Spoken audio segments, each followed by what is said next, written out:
Hello, everyone. Good afternoon, good morning, wherever you're coming in from. My name is Denee Bex, and I am the owner and founder of Tumbleweed Nutrition. Thank you so much for joining me.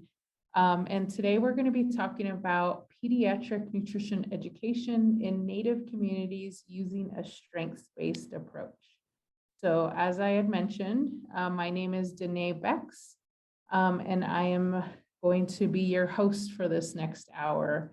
And feel free to chat any comments or questions in the chat box, and I'll monitor that as well, just so if you need me to explain something a little bit differently, I'm happy to do that. Next slide, please.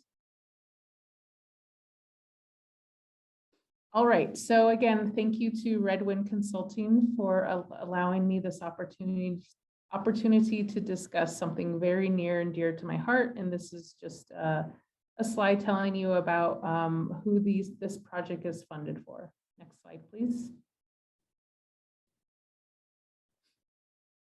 All right, so I just wanted to go over, I always like a good general overview of what we're going to get into, just to set the stage for what kind of topics we're going to address. So I first wanted to address is what is health. I wanted to address next for factors for child health. Next thing we're going to talk about is what is strengths-based nutrition education. Sometimes it's called trauma-informed nutrition education, but I like to go on the more positive side of things. So I like to focus on our strengths. And I want to discuss why is it important, especially for our Native communities, and what can we do and where can we start? What are some small things we can do, even in our own lives, not just when we're talking about programs. I think it's very important to start from where we are at personally. And finally, we're just going to touch over all of the things that we had talked about in a conclusion, and then I'll just give you my contact information. Next slide.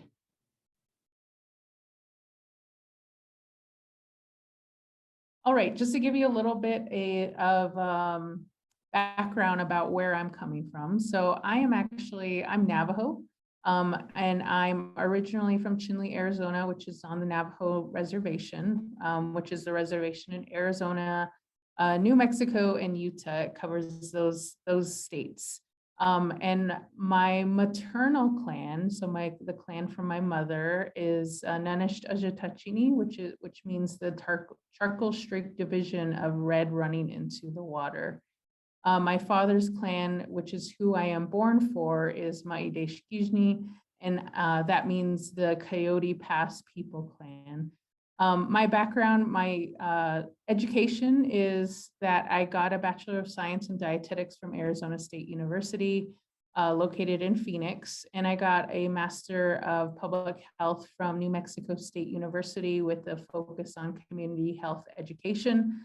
And a few years ago, I became a diabetes care and education specialist, which meant I passed the requirements and I passed the board exam that allows me to manage diabetes care and education. I did get my registered dietitian license back in 2018, so I've been a practicing clinical dietitian for about 4 years as well. And just to give you a little bit about my personal self, I like cooking, like most dietitians. I like reading historical fiction. Right now I'm reading something by Yaa Gyasi, just to give you an idea about what I like to read. And I love gardening, and I am learning how to do our traditional textile hobby, which is called weaving. So I founded the company, which I call Tumbleweed Nutrition, last year. And so it is a nutrition education consultant company. And so I kind of provide consulting services for different tribal organizations. And I talk about my work, I talk about nutrition, and I talk about how do we recruit more Indigenous dietitians into this field, because there are close to 40,000 registered dietitians in the nation, and less than 5% or less than 0.05% are actually dietitians or identify as Indigenous. So I think it's very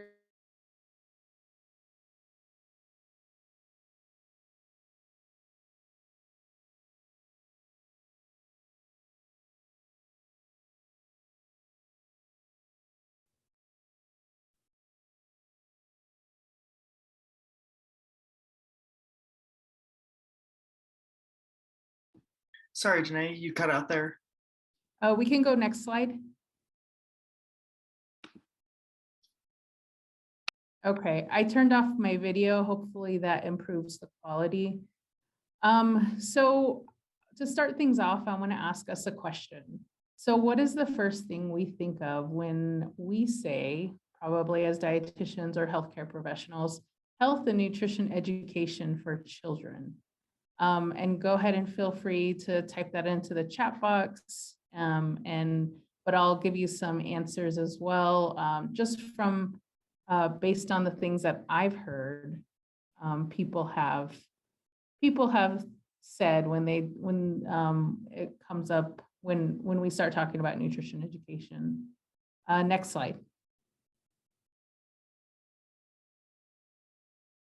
So just to give you an idea of some of the answers I've personally heard and received when we're talking about nutrition education in our communities, you know, often people want to talk about how to read food labels and what is the correct portion size and why we need to limit our calories and all of our kids need to stop drinking soda and everyone needs to stop eating fry bread because it's not a quote unquote Indigenous food.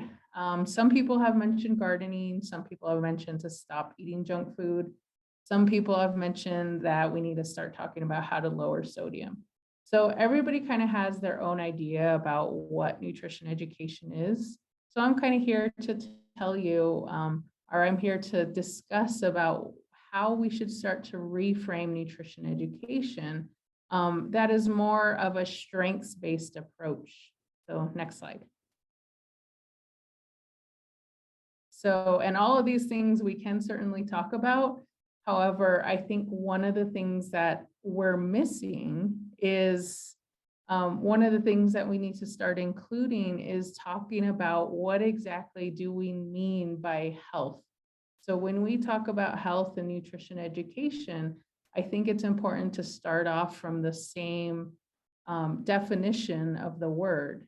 So first we need to talk about the word health before we actually start talking about how do we develop healthy habits in children and family. Because I'm here to remind everyone that health and health goals are different for everyone. And so I really admired the previous speaker where he was talking about, you know, we have to accept our community for where it's at. And it doesn't do any good. It doesn't help our community if we shame and blame them. And I think that's such a powerful sentiment because nobody changes their behaviors based on shame and blame. And at least nobody can do it long term. If we feel horrible about ourselves, or if we call ourselves names like lazy, or we've been bad because we ate Cheetos or Piccadilly's, you know, that doesn't do anything to support us.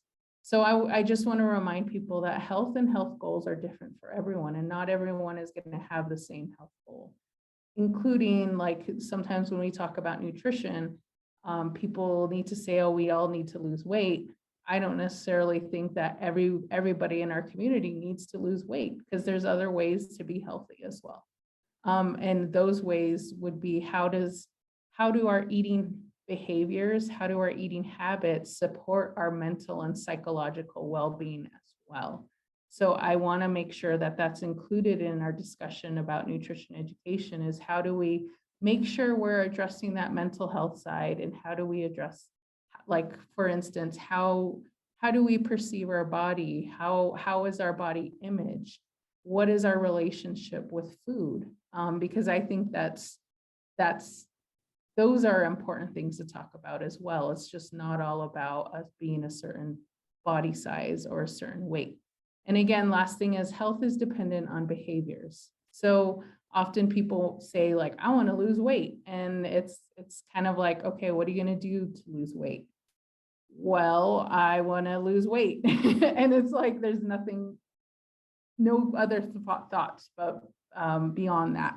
So I want to remind people that if we want to achieve a certain health goal, we have to look at the behaviors that we're currently doing that support that health goal or don't support that health goal. And again, like I said, not everybody, like I don't think everybody needs to lose weight, honestly. And so there's other ways to gauge if someone has a healthy behavior. So is it like, how many times are they eating veggies? Are they getting in their calcium foods? Are they participating in their indigenous foodways, food collection techniques? Are they gardening? Those are other ways to gauge it as well. So next slide, and we'll talk more about how do we do that? How do we gauge that?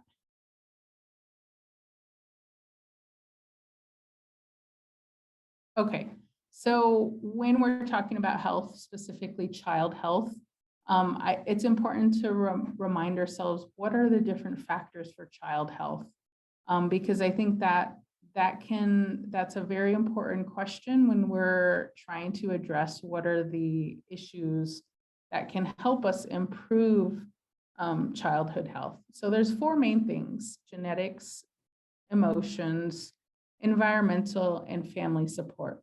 So all of those four things, like this puzzle piece here, contribute to the bigger picture. So first thing is genetics. So the latest research is actually telling us that our body size and our body shape may actually be more related to genetics than it is our actual behaviors. So, and our ability to lose and gain weight actually depends on genetics or epigenetics. And we can influence that a little bit through food, but it's not always like, it's not always like, well, this child is above the growth chart, and therefore that they need to start eating nothing but vegetables. So that's not the whole picture. The second thing that we need to recognize is that our emotions have a big hand in our eating habits.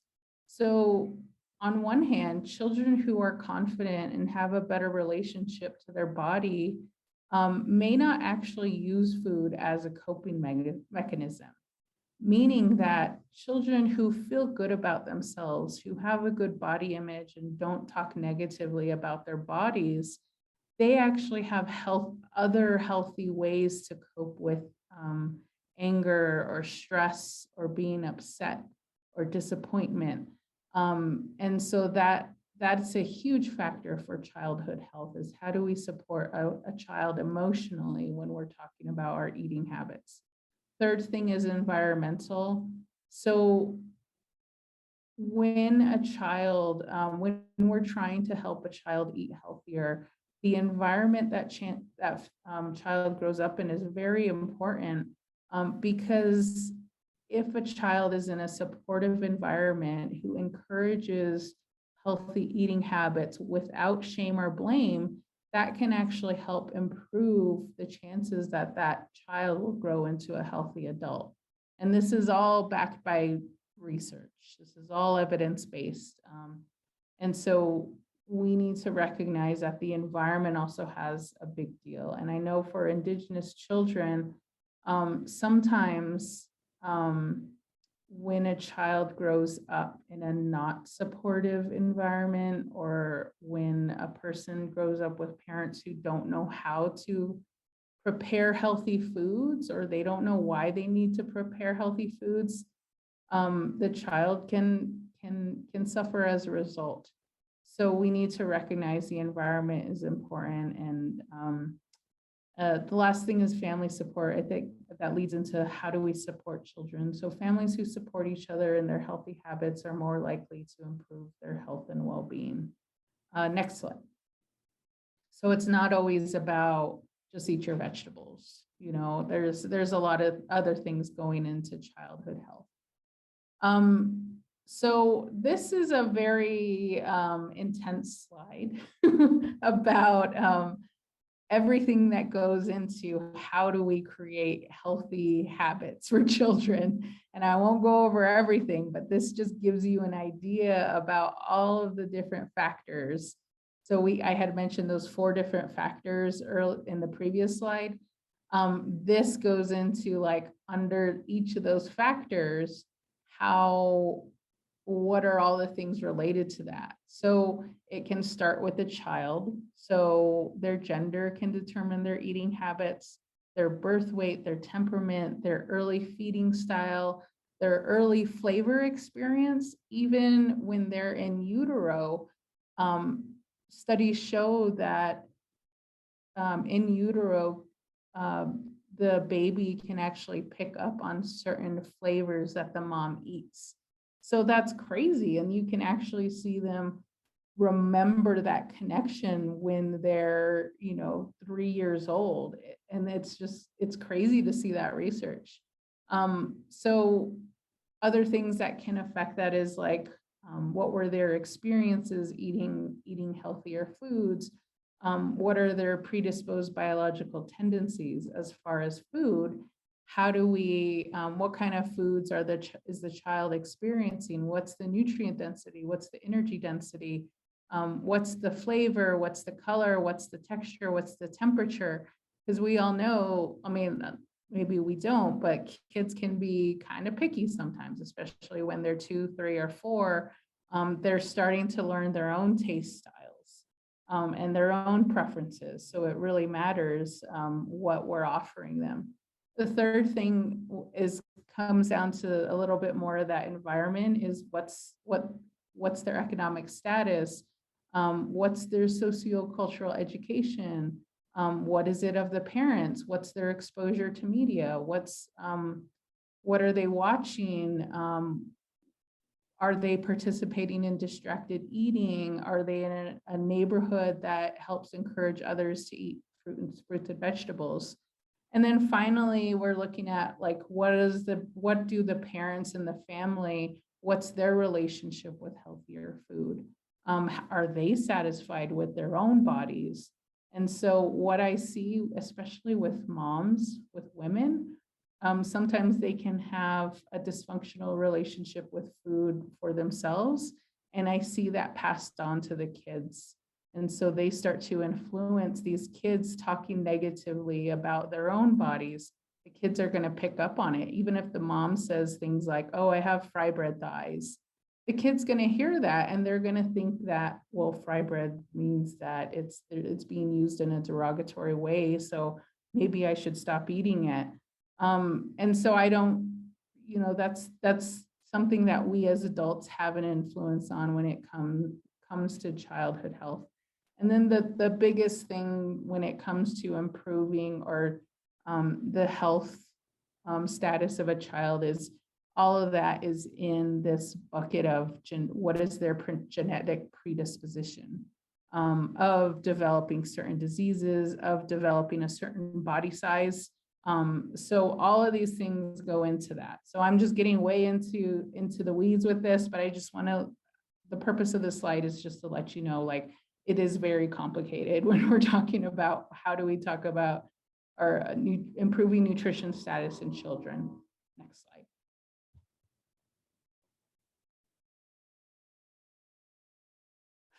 So I also want to highlight, because we're talking about trauma and how does trauma affect the development of our kids? I also want to highlight, how does trauma affect the nutrition status of our kids? So research shows that childhood trauma actually increases the risk for developing a dysfunctional relationship with food. And so trauma is like any of those ACEs, the adverse childhood events. And we're actually seeing that people who grow up in traumatic childhoods actually have, they use food as a coping mechanism, either by binging or restricting, or they have a poor body self-image. And so children and adults with higher history of trauma demonstrate higher levels of emotional dysregulation, self-criticism. They talk bad about themselves. They tend to dissociate a little bit more. They're depressed, they're anxious. They can actually develop food addictions or body dissatisfaction. So trauma is, we've been talking a lot about it these past few sessions, but just to give you an update or what I'm talking about is emotional abuse, physical abuse, sexual abuse, emotional, physical neglect, rape, bullying by peers, witnessing domestic violence, and serious accidents that threaten the lives of subjects. So next slide.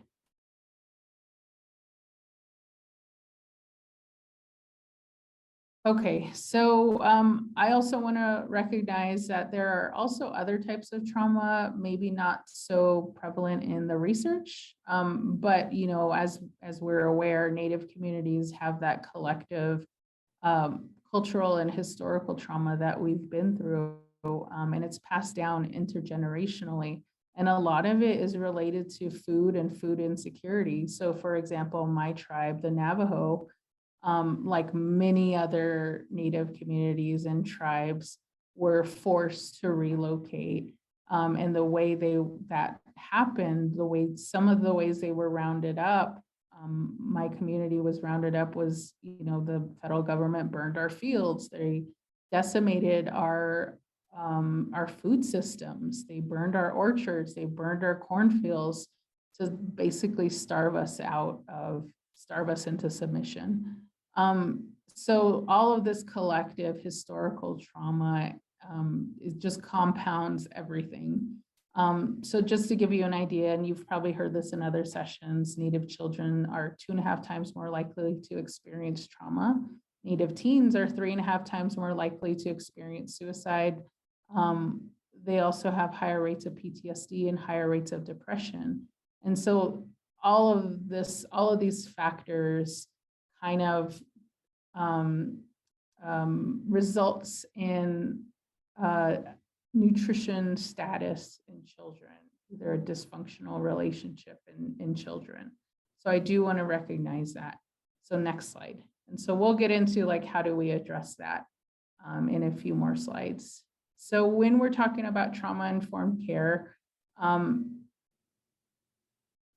specifically trauma-informed nutrition education and care, we want to make sure that we recognize that there is a high prevalence of trauma in our community, and we need to assess for any traumatic histories or symptoms. So when I talk to patients or when I talk to family, it's important for me to recognize that, if the child had a history of trauma, I need to be more aware of that, and I need to make sure that my language is as neutral as possible, and my language reflects that respect for their trauma. And we'll get into like, how do we use our language that's more respectful. So trauma-informed care also means that as caregivers or staff, as health professionals, we need to understand that the functions, their behavior are actually just coping adaptations. So it's nothing personal, it's just the way they've had to deal with the trauma. And so we need to make sure that power and control is minimized. So meaning that we need to make sure that we understand that there's some gray area. Sometimes that comes out as when we're talking about nutrition education, sometimes we talk in black or white terms.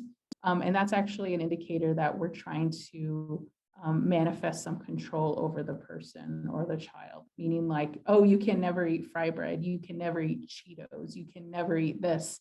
And there's no room for gray, there's no room for, Cheetos are a tasty snack. Yeah. And they do have some nutrition in there. They are higher in sodium. It's fine to have it as a snack. It's fine to have it in moderation. Whereas a lot of the things that I see now with nutrition education is everybody's like, no, no, no, no, can't do that, can't do that. And that's actually a manifestation of we're trying to exert power over them. And so we want to make sure that we're using objective, neutral language, and that we want to make sure that us as healthcare professionals and caregivers support and focus on collaboration. How do we empower our children to make healthier choices? So next slide, please. And feel free again to chat any questions or comments in the chat box, because I know this is kind of a big subject and I'm trying to whittle it down for you as best I can. So I just want to highlight what is not trauma-informed care, and how that relates to nutrition education. So trauma-informed care or not having trauma-informed care means that we have a lack of education on trauma prevalence. So we don't know that there's this history of trauma. We don't do a trauma assessment. We see behaviors, we take it personally, or we see it as like they're being intentional, or they're just purposely doing this to be provocative. We use symbols to reinforce control. So for example, like if somebody, I'm trying to think about how it relates. So if somebody, sets up video cameras to make sure somebody's eating, which I have heard of happening, that's another way to exert control over the person. When we use labeling language, that's not trauma-informed care. So if we label somebody as manipulative, needy, attention seeking, when we're talking about nutrition education, we could call them like greedy or lazy. That's another word that I hear a lot. And so we focus on enforcing rules and we focus on compliance. So I see that a ton with nutrition education, and when we're talking to children is we tell them, don't eat this, you can't eat that. And that's definitely not trauma-informed nutrition care. So next slide.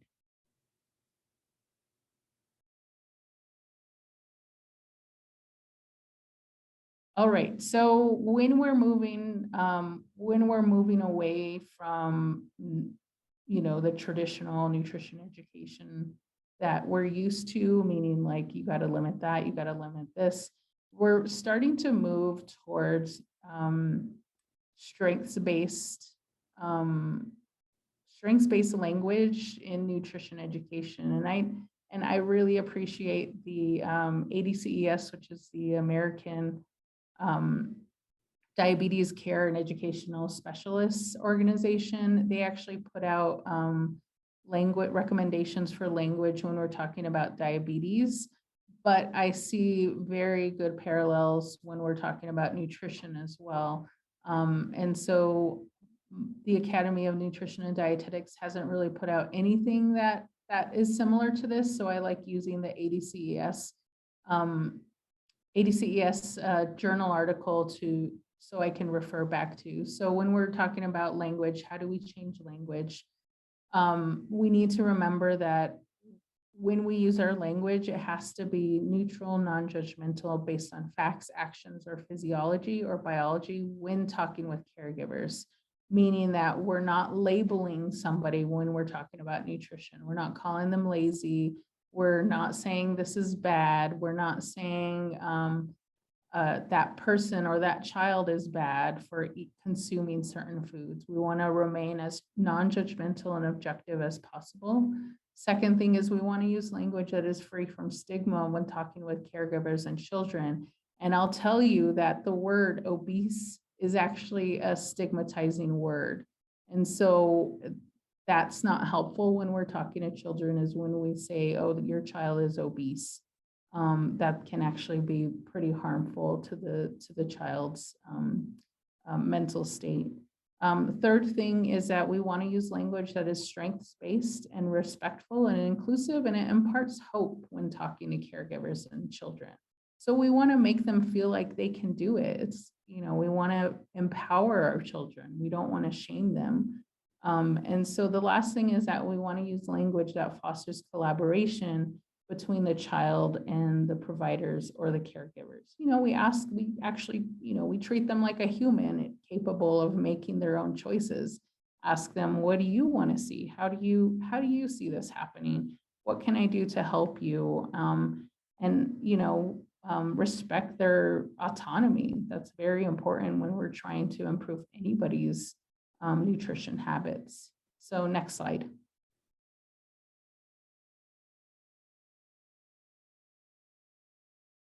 So why is this so important? Why is it important that we start to change our language when we're talking about nutrition and nutrition education? Well, three things jump out is that it improves our mental health for our children. If we don't make our patients feel shame or guilt for looking a certain way or feeling like a failure or for not complying, that goes a long way. That makes a kid feel good about themselves. It puts the person first, so it helps our patients in our community feel okay about what they're doing, and everybody's different, every family is different, everybody has different dynamics going on, and people are complicated, and we need to recognize that. Sometimes we put such a high standard on parents, and we don't even, reflect those standards in our own lives. So it's like, you have to look within yourself and not be so judgy about our families just doing the best they can and trying to feed their kids with what they have and what they know. So we need to make sure that we're humanizing our children and we're allowing them to make their own choices instead of telling them that you need to follow my nutrition advice or else, everything horrible is going to happen. And then lastly, we make our patients feel safe, and that actually increases follow-up care. So if a child or an adult is told they're obese and they need to lose 20 pounds by the next time they see you, like, who's going to go back to that provider? And so that kind of talk is not helpful. And we actually lose people to follow-up care when we talk about this person's obese and you need to lose weight, because people don't want to go back to a person and they hide things from their providers because they're just worried that the provider is going to say, oh, you need to lose weight. So research has shown that people experiencing stigma are less likely to follow up on their care. And you see that with other areas of health as well. LGBTQ health, we see that with people who are in a higher body size. We see that with people who have diabetes. If we make people feel bad about their condition, they're not going to go back. And I feel like it's even compounded in our Native communities because we're already suspicious of the healthcare community. And I've had so many discussions with Native families about how, their non-Native pediatrician told them to lose weight, so then they never went back. So we want to reduce that stigma because stigma is associated with stress, with decreased social support, and also a decreased quality of life. Next slide, please. And I'll try to hurry here. This stuff is very intense, and I love talking about this. So now we're getting into like, what are healthy habits? So we talked about health. What are all those factors for health? How do we ensure when we're talking about improving health habits for our children? We need to ensure that health encompasses more than just a certain body size or more than just a certain BMI. It's also looking at how does it make sure that it provides us with the energy that we need to do that's important to us. So what if it's important for our moms to play with their kids? How can we support their behaviors that ensures they can play with their kids and not run out of breath or not get heartburn when they bend over, And so reminding people that there's other reasons to eat healthy. It's just not because we want to achieve a certain body size or change the way our body looks. And so we also want to remember that healthy habits allow us to be more productive. They supply us with strategies to handle mental and emotional challenges. And we'll talk more about how do we develop those skills.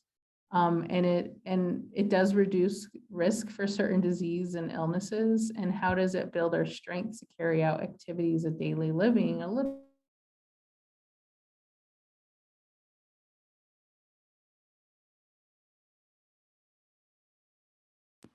You cut out again.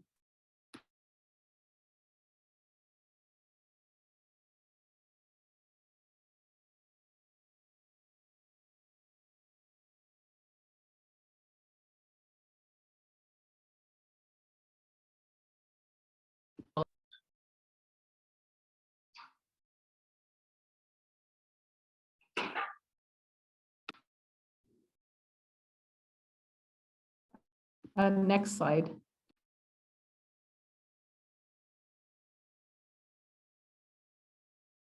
Sorry, my internet's a little unstable today, so hopefully me getting off video is helping a little.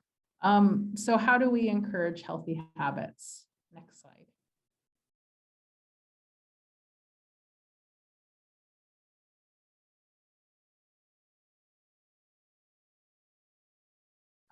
So I like to go back to something called division of responsibility. This was actually developed by a dietitian named Ellen Satter. And I think it's a very good way to discuss, like, what are the roles of our parents or caregivers, and what are the roles of our children when it comes to developing healthy eating habits. And I want to remind people, when a lot of our Native communities have experienced a disruption of healthy parent child.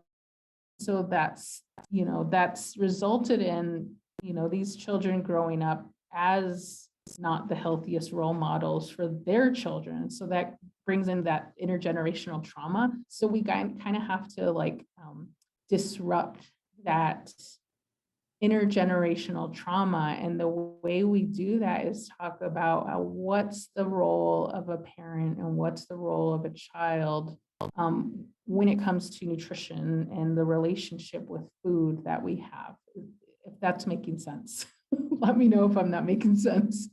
But back then, 200, 300 years ago, we didn't have to tell, okay, this is your role as a parent. When we're talking about building healthy habits, they just kind of already knew, we have to, we already knew our roles because they were taught when they were children too. But during the boarding school era, during, forced relocation, that was disrupted. That relationship was disrupted. And so I think it's important to realize that many of our families didn't have healthy role models when they were young. So we need to kind of back up and teach them about how do we develop a healthy relationship with food. So we call this a division of responsibility. So the responsibility, there's 3 responsibilities of a parent or a caregiver. It's what foods are offered. So our role as a parent means that we need to ensure we're offering the higher quality nutritious foods to our kids. The other responsibility of a parent is, when are we going to offer those foods? So when and what time are we going to eat? When are we going to have breakfast? When are we going to have lunch? When are we going to have dinner? When are we going to have snacks? And then also having our family eat in a certain place. So where's our food going to be offered? And so is it going to be offered in front of the TV? Is it going to be offered in the kitchen? Is it going to be offered at a table? So it's our role as a parent to decide that. So the children have a responsibility as well. And this gets back to, how do we help children become independent and support their eating habits? So their responsibility is, how much are they going to eat? So how many or how few servings are they going to have? And it's not up to us to tell them how much they're going to have. And I know this is a really hard subject with many families, with many Native families. because our reaction or what we want to do is tell the child to finish their plate. Even though they keep telling us they're full, we're like, finish your plate, because so many needs to, we starved when we were kids, or we paid good money for that. And so when it starts to mess up that relationship is when we as adults tell the child how much or how few to eat, how little to eat. So, and I know it's really hard, and Hope, you have a really good point. When you go back home to the res, food portions are so huge. And if you don't eat it all, somebody's going to be offended, your auntie, your uncle, your grandma. So true. And so we need to start talking about not telling kids to finish their plate. And if you're worried about waste, just save it for the next meal. Just wrap it up, put it in the fridge and save it, or just make sure they serve themselves the appropriate amount so that they don't have to finish that whole plate. And again, the second responsibility, I'm getting into it too much, but those are the next slides we're going to cover. But again, the child can actually decide if they will eat the food. I know that's a hard thing to hear, but the child, totally up to them to decide if they're actually going to eat it. So you may offer the food to them, but if they're like, I don't want it, then it's very important to not fight back and not say, you need to eat it. We have to be a little bit more respectful of their autonomy as well. And that's respecting that. So next slide. Oh man, okay, I'm running behind. Okay, so one of the ways we get back to how do we recognize that division of responsibility, it's important to talk to kids about how do we recognize our hunger and our fullness cues. So I use something called the hunger scale. And this just kind of helps us realize, are we eating because we're actually physically hungry, or are we eating because we're emotionally hungry? And it's important to recognize both, and both aren't bad things. They're just normal things that we have with food. It's a normal reaction to food. We can be emotionally hungry. We can be physically hungry. It's our job as parents to help the kid decide. So physical hunger is the body's signal to indicate that it needs nutrients and energy. So this is going to feel like gurgling in the stomach, like lightheadedness, like headaches, like irritable, like being hangry. Yeah, that's when you got to eat. You can't ignore those actual hunger cues. The other type of hunger is emotional hunger.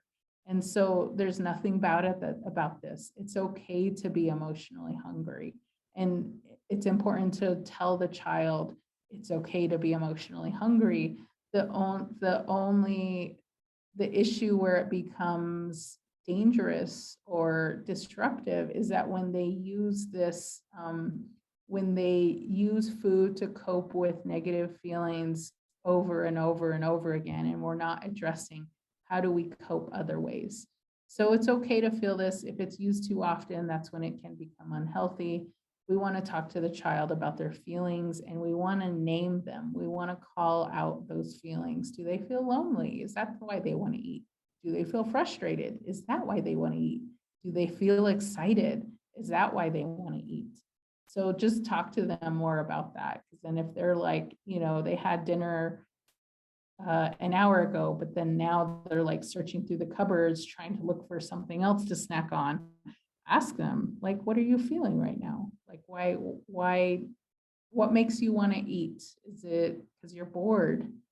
And so even adults haven't gotten the hang of this either. I've worked with a lot of adults who don't recognize that difference between physical hunger and emotional hunger. So next slide here.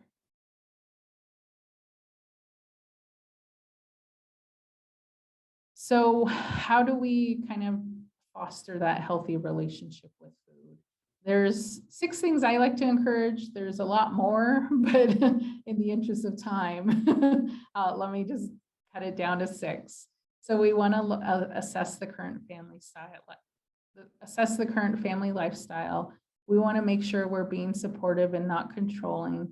We want to make sure we're empowering the family to plan and prepare meals together. We want to try to schedule regular meal times together. We want to try to avoid telling the kids to finish their plate, so avoid the finish your plate mentality. And we don't want to use food as a punishment or a reward. So next slide here. We'll get into each of these. What does that mean? So when we're assessing the current family lifestyle, we want to make sure we're measuring without judgment. And I always make sure when there's something the dietitian does called 24-hour recall, where we ask them about everything they've ate in the last 24 hours. And people get really scared because they think I'm going to judge them. And I have to tell them, no judgment here. And it just gives me an idea about their cooking capabilities, what they eat when they're in a rush, where they like to eat, what are their favorite foods. That's what I'm looking at. So then that way I can kind of say, okay, if they like eating at Panda Express, what are some other options that they can try when they go to Panda Express? It's not like, oh, you ate at Panda Express, you're really bad, you know? And so we want to avoid judgment language like bad. Even the word good is a judgment language. I don't like to use the word good. And junk. I hate that word, junk food. Ugh, it's gross. Coming out of my mouth, it feels gross. So we want to bring awareness to family behaviors that they also don't know that they're actually supporting. And so we also want to, it helps us provide guidance for goal setting, and it helps us provide realistic and achievable goals. Next slide.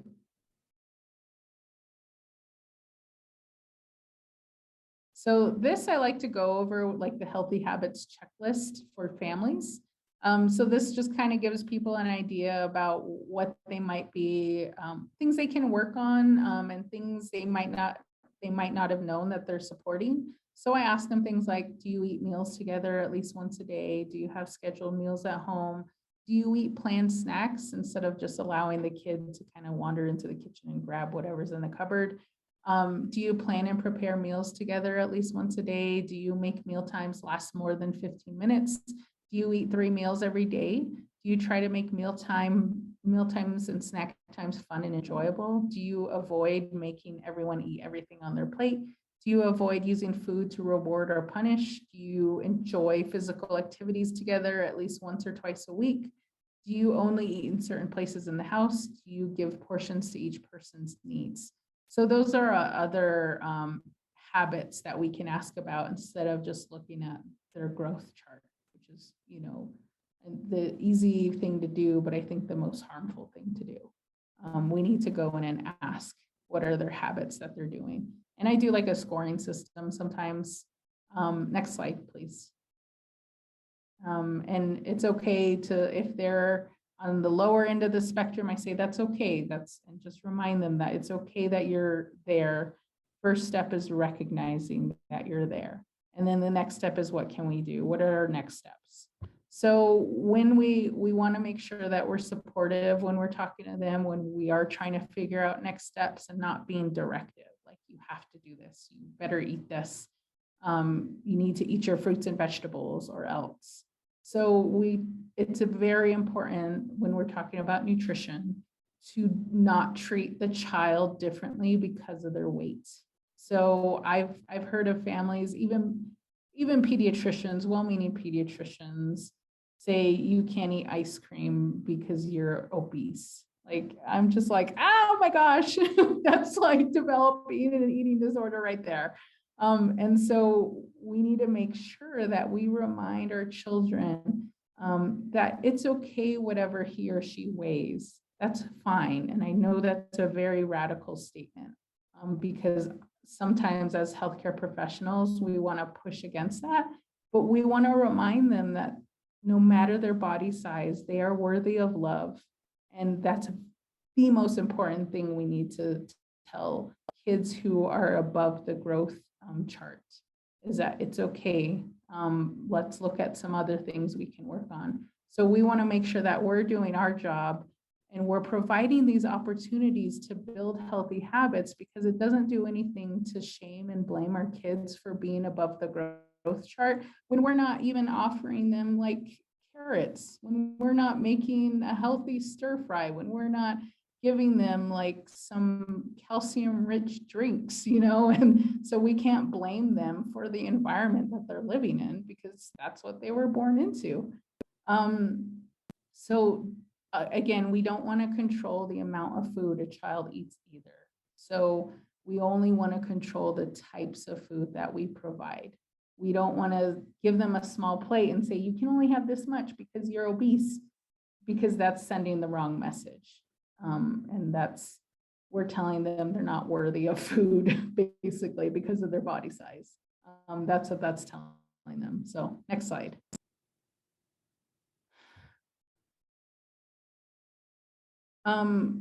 So next thing that we want to encourage is that we want to make sure that our families are planning and preparing foods together, because that's going to help them become healthy adults. So if we don't teach children how to prepare healthy meals, it's not like they're going to turn 18 and then all of a sudden they know how to make a bell pepper and chicken stir fry.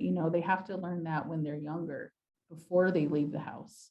So we want to involve children in menu planning and meal preparation. We want to ask them, what do you want for a meal? Like, what do you think we should have?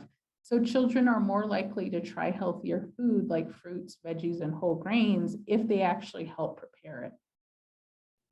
And again, if they help prepare it, and actually if they help grow it. So for all those child nutrition programs that involve home gardening, I love that, because it actually helps children to eat those foods when they see, like, this is how a carrot grows, this is how a sugar snap pea grows, this is how tomatoes grow.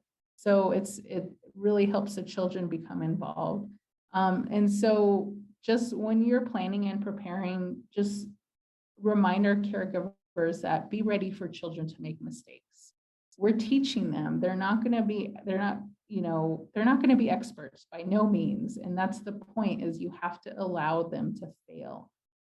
Because when it comes to meal preparation, because it allows them to learn from those mistakes. So if they're not peeling the potatoes right, or if they're not cutting up the carrots right, well, we show them. We don't say you're doing it wrong and yell at them, and then they're never going to want to cut the carrots again.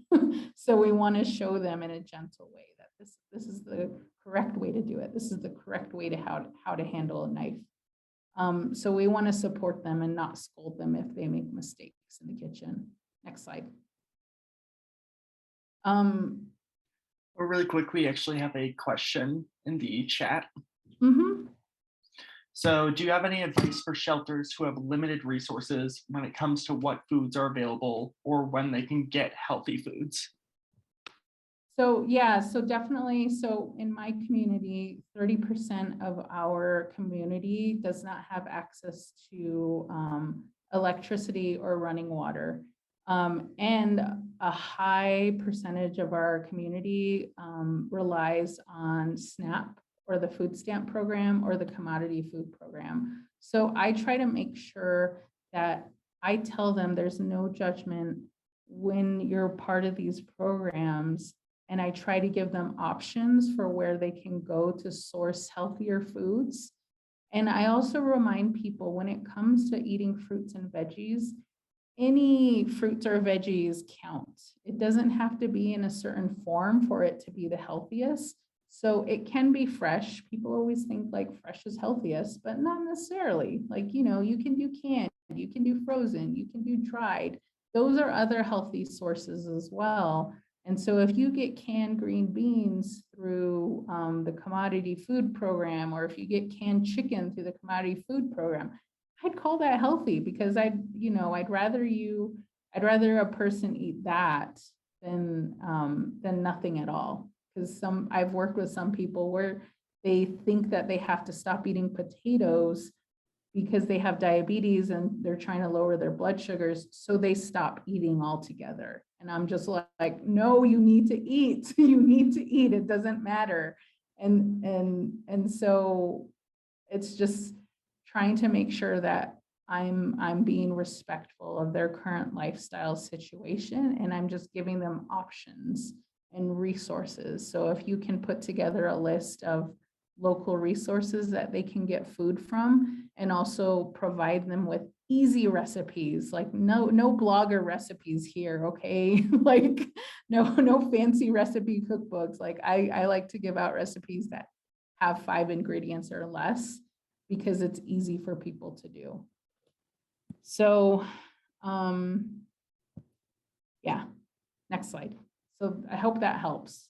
That's what I do in my own practice. And okay, so just give you some more ideas about what kids can do in the kitchen. So for toddlers, for 3 to 5-year-olds, for 5 to 10-year-olds, for 10 years or older, these are just ideas. Toddlers can sort utensils, wipe up spills, they can put muffin liners, learn about stove and oven safety. 3 to 5-year-olds can help peel eggs, they can cut soft things with a dull knife. They can put away dishes, they can wipe the counter, they can sweep the floor, they can stir ingredients. 5 to 10-year-olds, they can learn how to handle sharp knives, they can crack eggs, they can open canned food, they can shred cheese, they can work at the stove safely, they can serve their own meals. And then 10 years and older, we want to hopefully make them mostly like 90% independent in the kitchen. So they should be able to cut ingredients with a sharp knife, use the oven and stove without assistance, cook a meal mostly on their own, and choose a recipe and learn how to meal prep for that recipe. So these are things that kids can help on. And I know sometimes as adults, our reaction is just to tell kids to stay out of the kitchen, I'm cooking, but that's a really good opportunity to help kids learn the responsibility of meal preparation. Next slide.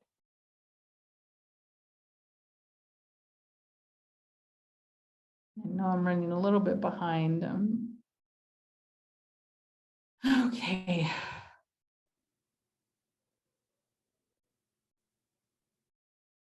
Okay, next tip. Make sure that we're scheduling regular meal times. So we want to highlight the importance of not skipping meals. Breakfast is usually the one everybody skips. A lot of people skip.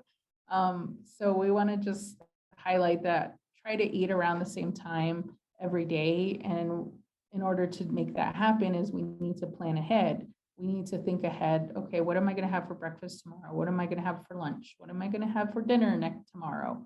What am I going to have for dinner next weekend? That's actually a good habit to get into as a meal plan for the week. And I'm not saying meal plan for every single meal and snack. I like to just focus on dinners and just like 3 or 4 dinners per week. We want to arrange meal times which are predictable so the kid knows that a meal is coming up. So if they're feeling a little hungry at 4 o'clock, you can tell them like, oh, we're going to eat at 5. So maybe just have a small fruit or a small snack just to hold you over until 5 or 6. So then that way, you can instill that in them. So we want to try to schedule a regular meal time at least once a day. I know some days breakfast and lunch are a little unpredictable. Dinner might be a little bit more predictable. And I just want to remind you guys that kids tend to snack on foods which are the most convenient. So if chips and popcorn are the most convenient, and nothing against those, but if we're trying to offer more nutritious food, maybe what we can do is cut up some extra watermelon, cut up some extra carrots so they can dip it in some peanut butter, cut up some celeries, and maybe have like boxes of raisins available. Just kind of give them a different things to snack on. That's a little bit more nourishing than chips. And there's nothing wrong with chips. Like I enjoy chips, but it's important to balance the nutrition out during my day. So next slide here.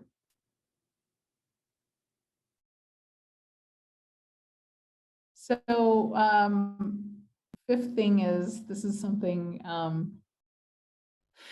our Native communities have a really hard time grappling with, is that we want to tell our kids, finish your plate. and I want to start encouraging our caregivers is to try to avoid telling our kids that, because when we tell our kids to finish our plate, that's actually teaching them how to overeat. And then a few years later, we get mad at them because they're above the growth chart, but all they were doing was they were just listening to you when you said finish your plate, even though they felt physically full and they actually told you they were physically full, their tummy hurts, they're too full to eat.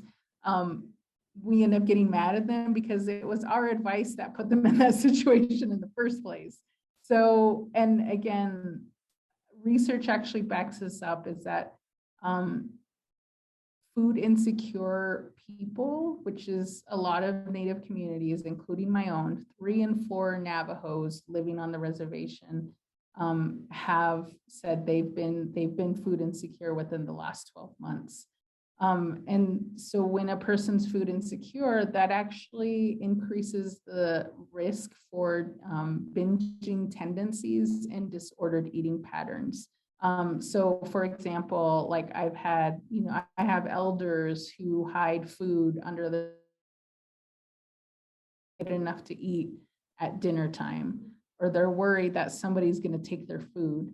I've had women in their 40s say when they were younger, they would all eat at the table, but everybody would eat everything and there would be nothing left for this person. And so that's why now they overeat, because they get worried that they're not going to get enough. So we want to make sure that we're avoiding telling our kids to finish their plate. And we want to teach them more about what does fullness feel like. Next slide.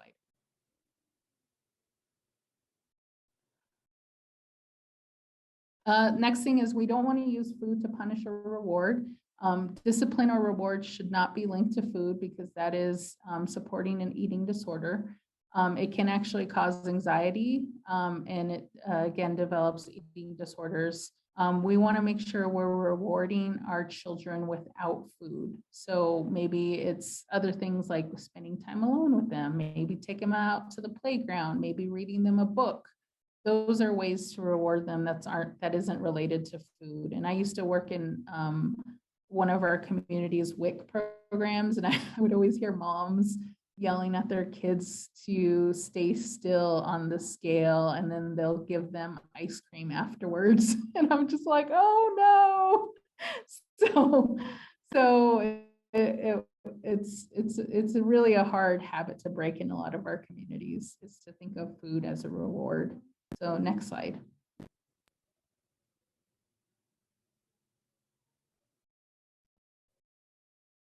So in conclusion, we want to teach children to have healthy habits, because that's how they're going to become healthy adults. They're just not going to turn 18 and all of a sudden they're going to start eating their lettuce and their greens and their carrots. We want to show them when they're young so they get used to it. And again, shaming and blaming our kids for their current eating habits does nothing to create change. It just means that they're going to hide things more from you. And so we need to make sure that we're using strengths-based language and collaborative language that supports our Native families, because that's how we're gonna help our Native families eat healthier. So that's next slide.